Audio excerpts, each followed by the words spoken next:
Hello friends, मैं हूं आदर्श और आज इस वीडियो में आपको बताऊंगा कि अगर आपका फ्लिपकार्ट का जो है सेलर अकाउंट सस्पेंड हो गया है तो इस केस में आप क्या कर सकते हैं। तो जैसे कि आप देख सकते हैं मेरा अकाउंट है, ये ऑन होल्ड शो कर रहा है। तो अगर आपका अकाउंट सस्पेंड है तो ये ऑन होल्ड ही शो करेगा और कुछ शो नहीं करेगा अगर आप सोच रहे हो तो व्यू रीज़न पे आप जैसे पहले यहाँ पे मैनेज प्रोफाइल में जाके फिर व्यू यहाँ पे व्यू रीज़न पे क्लिक करेंगे जब आप ऑन होल्ड पे। तो हम देखिए पहला रीज़न मेरे को क्या दे रखा है कि 9 अप्रैल को जो है एक लिस्टिंग पे इन्होंने जैसे सस्पेक्ट करा था कि ये फेक आइटम सेल हो रही है। ठीक है, तो इन्होंने मेरे से जैसे ये मांगा कि बिल्स मांगे और ऑथराइजेशन लेटर मांगा। बिल्स वगैरह मैंने प्रोवाइड कर दिया, ऑथराइजेशन लेटर था नहीं मेरे पास। कई बार होता है लोगों के साथ ऐसा। ठीक है, तो मैं प्रोवाइड नहीं कर पाया। मैंने मतलब कई बार दिए बिल्स ही, बट उससे काम नहीं हुआ तो मैंने गिव अप कर दिया फाइनली जाके आधे एक महीने बाद।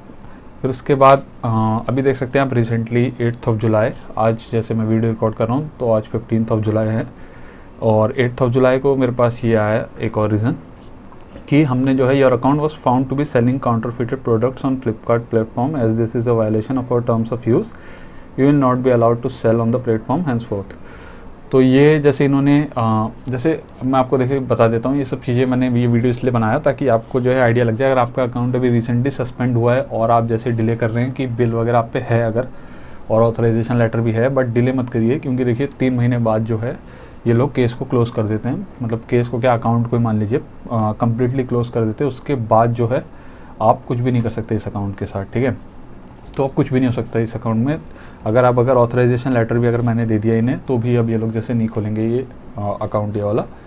तो अब इस केस में भी क्या करते हैं वो भी मैं आपको बताता हूँ। तो पहले तो जैसे देखिए अब ये प्रिकॉशंस वगैरह तो मैं नहीं बताऊँगा इस वीडियो में कि आपको तो खुद ही पता है कि जैसे अगर आप कोई भी आइटम अगर बेचने जा रहे हैं, अगर आप ब्रांड ओनर नहीं हैं तो ऑथराइजेशन लेटर वगैरह लगता है। ठीक है, अगर आपके पास नहीं है तो समझ के बेचिए कि वो ब्रांड अगर आपको या फिर जो ऑथराइज सेलर होगा अगर आपको अगर कोई इशू दे देता है तो आपको जो है बहुत ज़्यादा इशू जा सकता है, आपका अकाउंट भी होल्ड पे जा सकता है।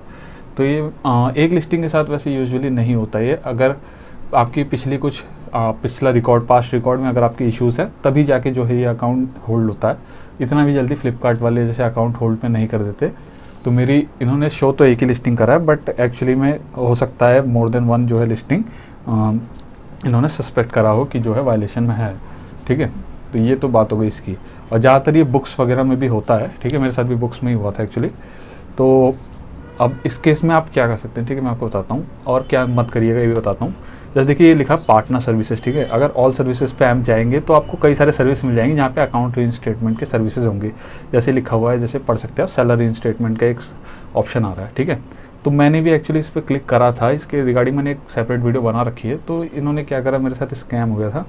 तो मैंने पे भी करे 3000 रुपीज़, बट उसका कोई जैसे फ़ायदा नहीं मिला मुझे। तो वो आपको बोलते हैं बस कि हमारे से अंदर बातचीत है, हम खुलवा देंगे वगैरह वगैरह, बट ऐसा कुछ भी नहीं हो पाता। ठीक है, क्योंकि फ्लिपकार्ट वाले आपसे जैसे बिल मांग रहे हैं तो अगर आप बिल नहीं देंगे तो कुछ कोई नहीं कर सकता।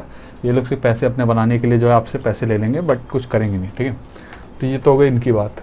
तो अब अगर आप मान लीजिए जैसे मेरा जैसे कम्प्लीटली ब्लॉक हो चुका है और पेमेंट अगर आपकी पूरी तरह से आ चुकी है, जैसे पेमेंट हो सकता है 3 मंथ्स का होल्ड लग जाए पेमेंट पे, तो जैसे ही जब पेमेंट आपकी आ जाएगी 3 मंथ्स के बाद, तो आप क्या कर सकते हैं कि अकाउंट को आप जैसे रिफ़्रेश करवा सकते हैं। मान लीजिए अगर आपका जीएसटी अकाउंट है तो उसे जो है आप रिफ़्रेश करवा सकते हैं। ठीक है, इसकी सर्विसेज होती हैं और इसमें फ्रॉड है कि नहीं ये तो मैं बता नहीं सकता, बट जैसे मेरे जानने वाले हैं उन्होंने जैसे करवा रखा है ये भी। तो ये तो वर्क करता है कि आप सेम जीएसटी पे जो है मल्टीपल जो है सेलर अकाउंट बना सकते हैं, बट तभी बना सकते हैं जब ये वाला अकाउंट जैसे वो रिफ़्रेश करते हैं। ठीक है, तो अब जो भी करते होंगे उसके अंदर कि इसमें से जीएसटी हटाई फिर न्यू अकाउंट में जो है जीएसटी वगैरह लगाई, बट ईमेल एड्रेस और फ़ोन नंबर वो डिफरेंट यूज़ करेंगे वो। तो ये एक सर्विसेज होती हैं जो कि मैं आपको बता सकता हूँ कि ये जनरली होती है। ठीक है, उसके अलावा अगर कोई और बता रहा है कुछ तो वो फ्रॉड हो सकता है, तो उससे थोड़ा बिवेयर रहिएगा। तो फ्रेंड्स ये था इस वीडियो में कि मैंने आपको बताया कि 3 महीने आपके पास हैं पहली बात प्रूफ करने के लिए। उसके बाद जो है 3 महीने बाद जब पेमेंट आ जाएगी तो आप अपना अकाउंट रिफ्रेश करवा सकते हैं। अब इन मीन टाइम क्या कर सकते हैं आप, आपका सेलर ताकि आपकी सेलिंग जो है बिल्कुल ज़ीरो ना हो जाए। तो जैसे अगर आपका अकाउंट ब्लॉक हुआ है, जैसे ऑन होल्ड पे चला गया है, तो मैंने क्या करा था कि दूसरा अकाउंट जैसे आप तुरंत ही जो है इंस्टेंटली क्रिएट कर सकते हैं अपने किसी रिलेटिव वगैरह के नाम पे। ठीक है, बस इसमें ये इशू है कि अगर आपको जीएसटी वाले प्रोडक्ट्स है आपके तो आपको थोड़ा सा इशू जा सकता है कि जीएसटी आपको लानी पड़ेगी फिर दूसरी। बट अगर ऐसी कोई एग्जेम्प्टेड वाले प्रोडक्ट्स अगर आप बेच रहे हैं जीएसटी एग्जेम्प्टेड वाले, तो जो है आप अकाउंट बना सकते हैं विदाउट जीएसटी के भी। अपने सेम एड्रेस पे बना सकते हैं, ठीक है। तो ये मैं आपको बताना चाहता हूँ कि ऐसा कोई इशू नहीं है कि सेम एड्रेस पे या सेम पीसी पे आप नहीं बना सकते हैं। तो फ्लिपकार्ट में ऐसा आप कर सकते हैं कि सेम एड्रेस पे जैसे आप बना सकते हैं अकाउंट, ठीक है। तो जब तक आपका अकाउंट का इशू रिजॉल्व नहीं हो जाता तब तक आपकी सेलिंग भी जो है चालू रहेगी। तो यही था फ्रेंड्स इस शॉर्ट वीडियो में। कोई क्वेश्चन हो तो आप कमेंट में डाल सकते हैं, बाकी मैं उसका आंसर कर दूँगा। और ऐसी ही कॉमर्स वीडियोज़ देखने के लिए आप चैनल को सब्सक्राइब भी कर सकते हैं। मिलते हैं नेक्स्ट वीडियो में, तब तक के लिए गुड बाय।